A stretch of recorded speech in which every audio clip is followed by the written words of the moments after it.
साताऱ्याच्या फलटण उपजिल्हा रुग्णालयातील महिला डॉक्टरची आत्महत्या, पीएसआयने बलात्कार केल्याचा आरोप, हातावर सुसाईड नोट लिहून संपवलं जीवन।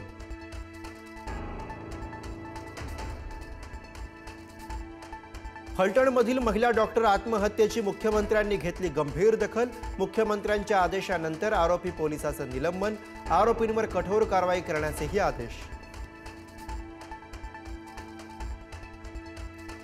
चारित्र्यावर संशय असल्याने प्रियकराचा प्रेयसीवर चाकू हल्ला, स्वतःवरही करून घेतले वार, हल्ल्यात दोघांचाही मृत्यू। मुंबईच्या काळा चौकी भागातली थरारक घटना।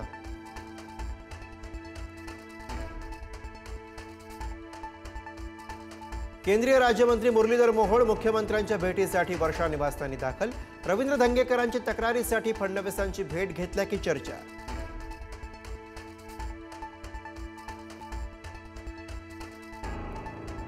मुरलीधर मोहोळ पुण्याचे महापौर असताना बिल्डरची कार वापरायचे, रवींद्र धंगेकरांचा नवा आरोप।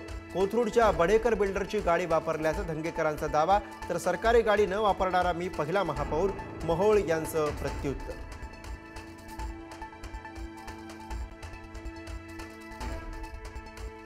बेईमानी केल्यास 5 वर्षे दरवाजे बंद करणार, चंद्रशेखर बावनकुळेंनी कार्यकर्त्यांना भरला सज्जड दम। तुम्हाला काय वाटतं तुमचे व्हॉट्सअप सर्व्हिलन्सवर नाहीयेत? कोण काय करतं आम्हाला माहिती आहे, बावनकुळेंचं वक्तव्य।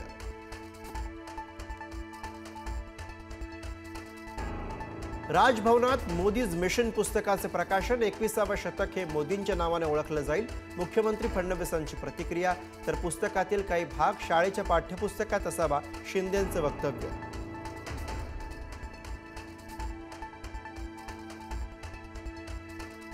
पुणे पोलिसांनी जप्त केली गुंड निलेश घायवळची स्कॉर्पिओ, अहिल्यानगरच्या जामखेड खर्डा इथं उसात लपवून ठेवली होती गाडी।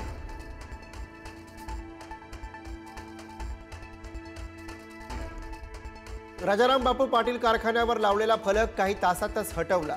जतमधील राजाराम बापू पाटील कारखान्यावर अज्ञातांनी लावला होता राजे विजयसिंह डफळे यांच्या नावाचा फलक।